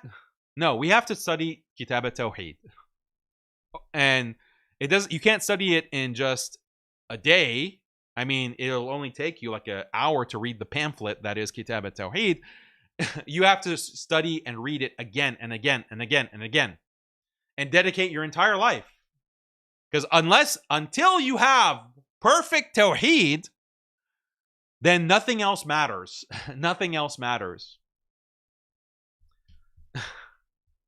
This is wrong. This is wrong. Tawheed is something that is in the fitrah. It's something that you know before you're even born. And to really study Tawheed and understand it, it takes you 5 minutes. You know, it takes 5 minutes to explain, to learn. This is why even non-Muslims, they have the fitrah. And I'm not saying it's the perfect fitrah, it's a corrupted fitrah, but they still were created upon the fitrah, and it doesn't take much for them to discover the fitrah, to clean their fitrah, and to embrace Tawheed and to become Muslim. It doesn't take much. It doesn't take decades of studying Kitab al-Tawheed from this deviant, 18th century deviant, Muhammad ibn Abdul Wahhab. It doesn't require that. Tawheed is actually very simple. La ilaha illallah is very, very simple and easy to grasp, easy to understand, and easy to change your entire life. Change your entire civilization. Change the course of history on the basis of La ilaha illallah. The Sahaba, when they accepted the Shahada and they testified, the Prophet ﷺ didn't say, okay, now you have to come and sit with me for years so that I can teach you what La ilaha illallah is before we can actually, stop the practice of burying your daughters, before we can stop the practice of, mistreating and stealing from the weak and the orphans, before we can stop, these jahiliyyah practices. We have to study for years Tawheed before we can actually address these wrongs within society, these crimes within society. No, immediately the ayat came on these issues beyond just La ilaha illallah. And that is the da'wah of the Prophet sallallahu alaihi wasallam, and this is reflected in the seerah. And immediately, within, how long did it take for the Prophet sallallahu alaihi wasallam to establish Islam and for it to spread and to change civilization in the course of history? The people who were doing that, the Sahaba who were involved in that, they weren't scholars of Tawheed in the sense that they had been sitting and studying. Khalid ibn Walid wasn't sitting and studying like that. Other of the major Sahaba, they weren't involved in that. Anyway, this is getting into another subject.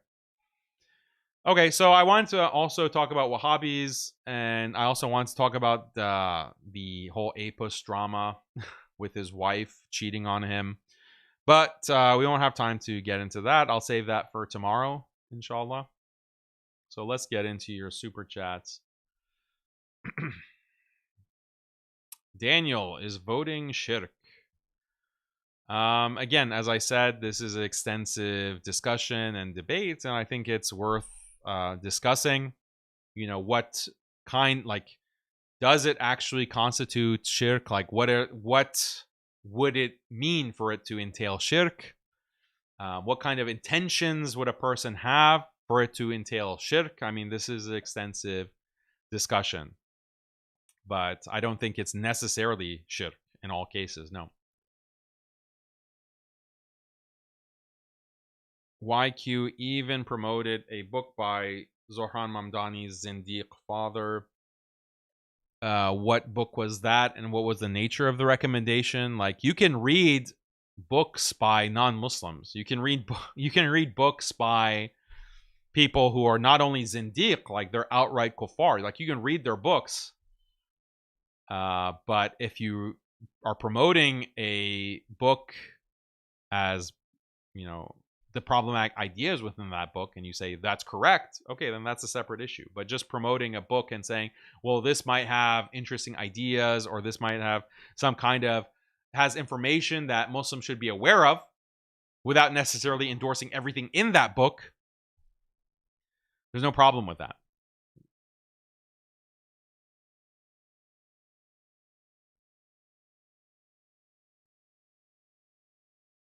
Okay, and Daniel, your position on Sudan is bad and just dividing the Ummah against the Gulf Arabs as if they have a choice. Make you hate your own people. Now Syria girl makes statements like circumcision should be banned, and oh, why they hate us Syrians because we were a part of the Roman Empire, not Islam. Okay, so if Syria girl says that the UAE is backing the genocide in Sudan, and Syrian girl also says circumcision is bad, that means I think that Syrian girl is correct on those positions. Like, what's the logic there? Like, there needs to be a IQ limit on who can submit super chats. Because this is just idiotic. Like, it's not just Syrian girl or whoever who is saying that the UAE is backing the RSF committing genocide in Sudan. Like, this is a matter of record. Like, this is proven by actual international agencies who are showing all the receipts. This is not just speculation. So this is like just a Gulf UAE bot. I'm dividing the Ummah. Oh, okay, how about the UAE? Is the UAE dividing the Ummah when they normalize with Israel and they unleash like this whole media campaign to demonize religious Muslims or anti-Israel Muslims around the world, attack me, attack someone like Muhammad Hijab, or all of these conservative Muslims who are anti-Israel being smeared by UAE agents? Is that dividing the Ummah?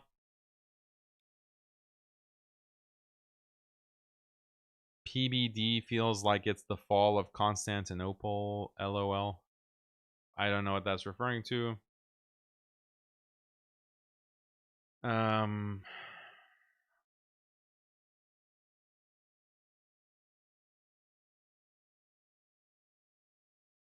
This is just a Wahhabi raging. So Wahhabi, this is like a Medkhali Wahhabi just raging. You don't have to write in all caps, bro. You know, turn off the caps locks, or maybe like let go of the shift key. You can just write normally. You don't need to write in all caps. I can read your tweets just fine without it being in all caps, or your super chats rather. Daniel, you're destroying the ground for dawah to the West when you shoot against Wab and Gulf Arabs. I guess he means Wahhabi. Because you both side this. Oh, we also have the Schofield Bible. It's the Wahhabi pathetic. Write incomplete sentences, please. I'm destroying the ground for dawah. You're destroying the ground for like people thinking that Muslims are literate. Like, please, can you write in a complete sentence? Use punctuation. Both sides. What are you talking about? Because of Islam, attractiveness of Islam is its unity in belief and brotherhood. Yeah, I believe in Muslim brotherhood and alliance. That's exactly what the Wahhabis are destroying. Like, that's what these filthy, deviant Ahlul Bid'ah Wahhabis are destroying. Like, that's why I have to dunk on them and curb stomp them. Okay, whatever. What would you have voted for in the New York election? I wouldn't have participated. Like, why should I participate? Even assuming that I would participate in the election, like, I would only participate if there was a candidate who was committed very strongly to something that is in my interest as a Muslim. It's as simple as that. I don't accept Yasser Qadhi's premise, this idiotic premise that Muslims have to just vote for whatever slop is put in front of me, you just have to vote for it. I reject that premise. In fact, when you vote, no matter what, you just are signaling to those politicians that and those political parties that you're going to vote no matter what. Like, they can completely ignore your interests. They can completely actually go against your interests, and you're still going to vote for them. So why should they change their positions? Why should they cater to you as a Muslim if you're going to vote for them anyway? So what Yasser Qadi is recommending is actually contrary to the interests of the Muslims. It's actually an anti-political stance. Being politically relevant and politically activated means to play a kind of hardball and to say that I'm not actually going to vote for anyone that doesn't contribute to my bottom line as a Muslim, my interest as a Muslim. I'm not going to just give you a vote for free. That's like the most minimal thing that Muslims can do to be politically relevant is to withhold their votes and to use their votes as leverage. Give me something I want and I'll give you the vote. It's quid pro quo. It's not charity that I just vote for you no matter what. Just because you might be marginally better than the opposition. Mesa says, New York is a fun, great city. Just saying. Maybe for some people. I don't like it. I like the Muslims that are in New York City for the most part. I just don't like the city itself.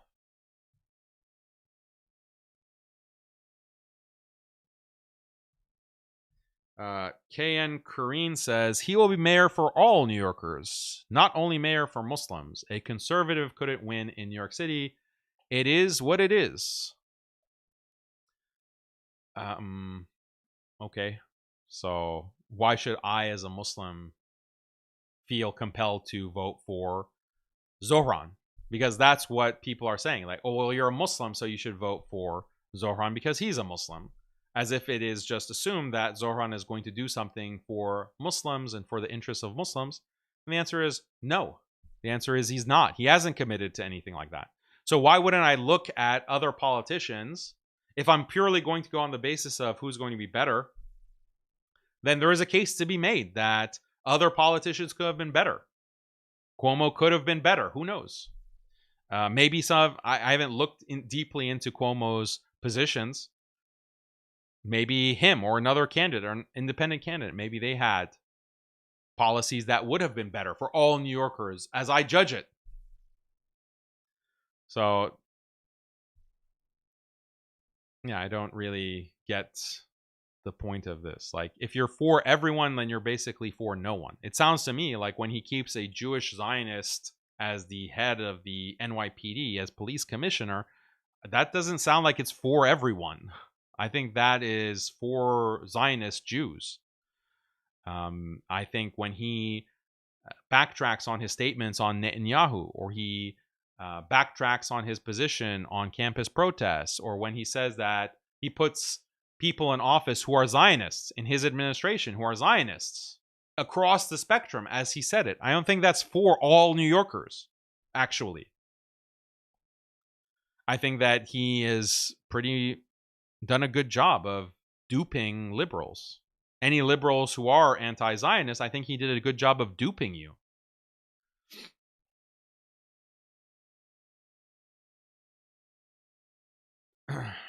Marwan says, no offense, but your stance feels hypocritical. You preach unity despite major theological differences, yet oppose the one Muslim candidate who rejects AIPAC and proves you can win without them. You fail to see what winning signals to others. What does it signal? I don't understand what is being signaled. And he rejects AIPAC money, but he has Zionists in his administration, explicitly so. He backs like the Zionist preferred police commissioner, Jennifer Tisch. So even if he doesn't accept the money, he's accepting the influence. He's accepting the influence of Zionists, like Alex Soros, for example. So this is not really a critical distinction here. And then unity despite major theological differences. Oh yeah, it's so major. These theological differences that no one knows about. No Muslim knows if you go and ask them about, okay, what is really the theological difference between a Salafi and an Ash'ari. What is an Ash'ari? What is a Maturidi? Even like with Shi'ism, like what is exactly the Shi doctrines that make them distinct? Ask the average Muslim that. Ask the average Shia, ask the average Sunni. These are such major theological difference. Okay, fine. But does anyone actually know what these differences are? Like, does anyone actually know? You can do a survey, like just go to an average masjid and ask these questions. Do people actually know? Do Muslims actually know? If they're so major, why doesn't anyone know about them? Like, why doesn't anyone have any kind of detailed knowledge about these theological differences? I'm not saying that there aren't differences. There are differences, but how major really are they? And are they more relevant than things like a genocide happening in Palestine, or the attack on the Muslim family, the dissolution of gender roles, the adoption of liberal secularism, the destruction of the concept of khilafah and implementation of the Sharia, and the secularization of the Muslim mind? Like, which one is more important? Which one is more immediate? What is actually happening? It's very clear that you have to address the big theological problems affecting the ummah today. It has to do with liberalism, secularism, and you have to address the Zionist problem, the genocide problem, and that means unifying between Ash'ari Muslims, Maturidi Muslims, Salafi Muslims, and yes, even Shia Muslims, even Zaydi Muslims. Yes, that is what is required to address that problem. So I'm very consistent. I don't know what's the hypocrisy. What is the hypocrisy there? Is it just like this kind of low IQ, like, oh, Daniel says he's for unity and alliance, but he's also critical of Muslims. So that's a contradiction. That's a contradiction. No, idiot. No. You have to, I want alliance on the basis of Muslim interests and the establishment of Islam. So the two groups that I'm attacking are the two groups that are against those things. The Dawah Mafia, the compassionate Imams, want to liberalize Islam. They want Muslims to accept secular democracy. They want Muslims to accept a feminist Islam that will destroy and is destroying Muslim families. They want Muslims to accept or to abandon the aspirations for Khilafah and for Sharia. So we have to criticize that. We have to fight against that, because that's going to result in a reformed Islam. A reformed Islam that's not Islam. We're just going to follow the Christians and the Jews and the Hindus, for that matter, and the Buddhists down the lizard hole of secularization. That's what the Dawah Mafia is calling for. So that has to be opposed. That has to be opposed. That's not like a minor thing. So that's on the one hand. On the other hand, you have these Wahhabis who are making such a huge deal about these theological issues that 99% of Muslims have no clue about. But because of a political agenda coming literally from the UAE and from the Gulf to secularize the Ummah and to normalize with Israel, these Wahhabis are agitating on the basis of these 1,000-year-old theological debates that have actually no impact on the practice of Muslims in the world today. Literally no impact on the practice or the theology of Muslims, the vast majority of Muslims today. But they want to agitate, they want to divide, they want to create non-stop civil war. So of course, they have to be opposed. Of course, they have to be refuted and buried. Battlezone says, much love, my brother. Keep doing what you're doing. Appreciate the super chat, bro. Mo Khan, thank you for your super chat. It says it has no message. Ibad says, secular democracy is antithetical to Islam. Are there any ways we can advocate for legislation or leadership that favors Muslim interests or at least reduces harm in these secular countries? Politics is not limited to just elections. This is the point that I always make. And unfortunately, you have these compassionate imams like Yasir Qadi who are saying that, who give the impression that all of politics is about who you vote for in an election. No, politics extends way beyond elections. In fact, elections are the result of the kind of political activities that you do prior to that election. So, for example, when you have Muslim groups in a city and major Muslim institutions in a city, they have to be politically active in, for example, standing up for a pro-Palestine protest on the universities. Muslims have to be vocal in opposing Zionists in their cities, on their in their districts. That doesn't mean just elections. That means the networks that are created between these groups. Muslims can be active in that. But it has to be an activism that is principled and on the basis of things that cannot be compromised on. And that's where a lot of Muslims falter, is like, well, what are the positions that we can't compromise on? And I think it's pretty simple. Like, one issue is that you can't really compromise on Zionism. And when you look at these candidates like Sadiq Khan, Ilhan Omar, ZOHRAN Mamdani, all they do is compromise with Zionists. Okay, so that's point number one. Another position that you can't compromise on is the issue of LGBT. Not because of LGBT itself, but what it represents. It represents this massive tide in culture that if you start accepting this practice and these kinds of relationships and these kinds of behaviors, it's going to spread in society and it's going to damage society. It's going to really damage the character of society because you're spreading degeneracy. So Muslims need to be say that this is non-negotiable. Like, this issue is non-negotiable. I mean, those are two very basic positions. And then you can go from there. You can look at the corporate interests that have so much of the political class is bought by these corporate interests, and a lot of these corporate interests are really bad for not just Muslims but for all people, all human beings, really, not even just Americans.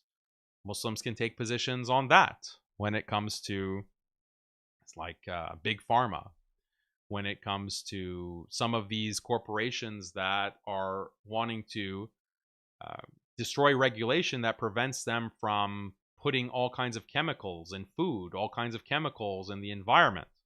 Like, this is something that damages everyone, Muslims included. Muslims can have positions on this and can organize on that basis. And that doesn't require compromising for the sake of a quote-unquote Muslim candidate.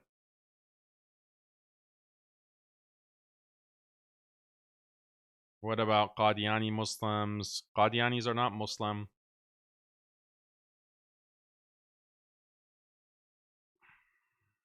Marwan says, for the record, I agree with your points on unity and the anti-secularism, hence your stance against the one candidate that is against Zionists and said would arrest Netanyahu is illogical. Did you watch the stream? Did you watch any part of the stream?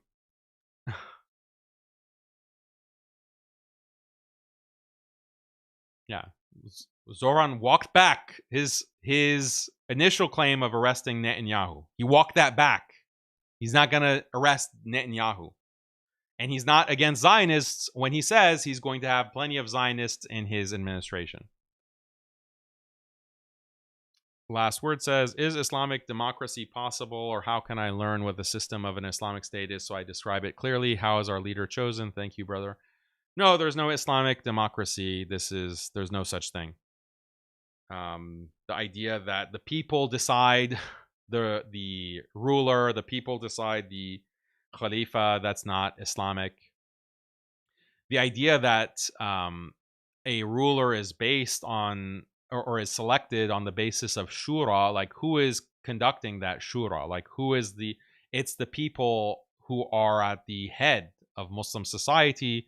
They're the most knowledgeable, the most influential Muslims of good standing in terms of their knowledge and influence. They are the ones who consult with each other and do shura to select the person, the Khalifa, who has certain qualifications, has certain qualities, on the basis of knowledge, on the basis of being competent, on the basis of really embodying the values of Islam, really being for the interests of Muslims, and on and on. And scholars have elaborated, like what are the qualities of a ruler, of a Khalifa, that should be selected. But it's not like, oh, let's have an election and every Tom, Dick, and Harry submits a ballot and we want this person and we want that person. Like the entire system, like democracy as an idea, it's really actually impossible to implement that for very clear reasons. Because just look at the so-called democracy that we have now in the West. Is this a system that prevents corruption? Is this a system that prevents special interests from using their money and power to direct the population to support certain candidates of their choosing? Like, is the choice that the average voter makes, the average citizen makes in an election, based on knowledge and based on like a free choice, or is it based off of media conditioning, what you've seen, what the media has shown you to influence you to vote one way or the other? If it's the latter, then that means that money and power has an oversized influence on the electoral process, and power will just be able to perpetuate itself by influencing the population to vote for the interests of the powerful in every single election cycle. So the concept of democracy, I think, is just not very coherent. Okay, now I'm going to look at the regular chat for a few minutes.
The only country that supports the Rapid Support Forces is the UAE.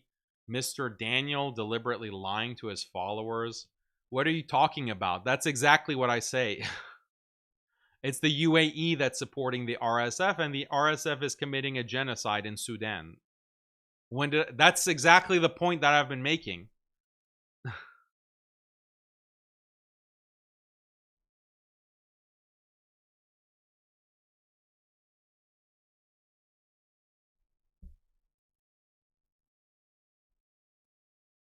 What happened to Adnan? Did he condemn the UAE? No. He refuses. He refuses to to mention the UAE by name. So it's like the steepest fall off that I've ever seen. Like I've never seen someone so thoroughly exposed, like in such a short amount of time. Like he exposed himself.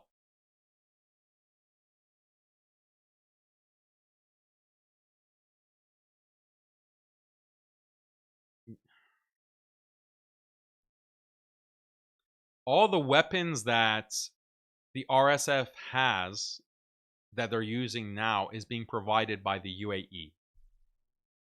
That's a fact. That's where they're getting those weapons from.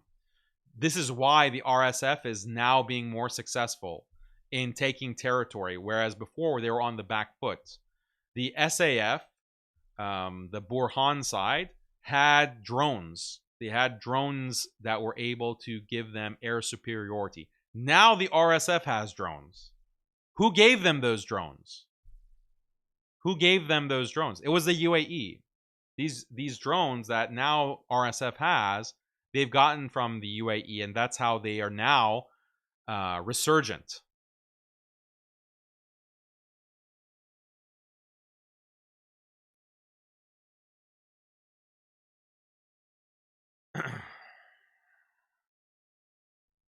All right, guys. We're getting off topic. If you want more on Sudan, just watch the previous episode. And there's also a deep dive analysis I did on Sudanese geopolitics and the history of the conflict. You can go and watch that as well. It's on the channel. And that's our show for today. Inshallah, I will be back tomorrow, most likely, inshallah, at the same time. And we're going to talk about some of the things that we didn't get a chance to talk about earlier in the week with the Christian apologists and the drama that we're seeing from that side. And it's important to address the Christian apologists because they are getting funded by Israel to promote all kinds of anti-Islam propaganda. They're literally getting paid. So we have to really up our game and start slamming them back and humiliating them. And that's really the intention, because they are taking out all the stops against Muslims. So tomorrow we'll be talking about that. Don't forget that also I'm going to be in Nashville, inshallah, on November 15th at DebateCon. And there's going to be a debate conference. I'll be debating Andrew Wilson, another Christian apologist. And that should be a really good debate. We're debating, is Christianity or Islam better for society? So that's going to be an interesting debate. I think you'll enjoy it. It'll be published eventually on the channel, but if you want to see us in person, you can buy tickets. Just go to Modern Day Debate, and the link is there for this Nashville conference, inshallah. Okay, guys, that is our show for today. I will see you tomorrow, inshallah. Assalamu alaikum wa rahmatullahi wa barakatuh.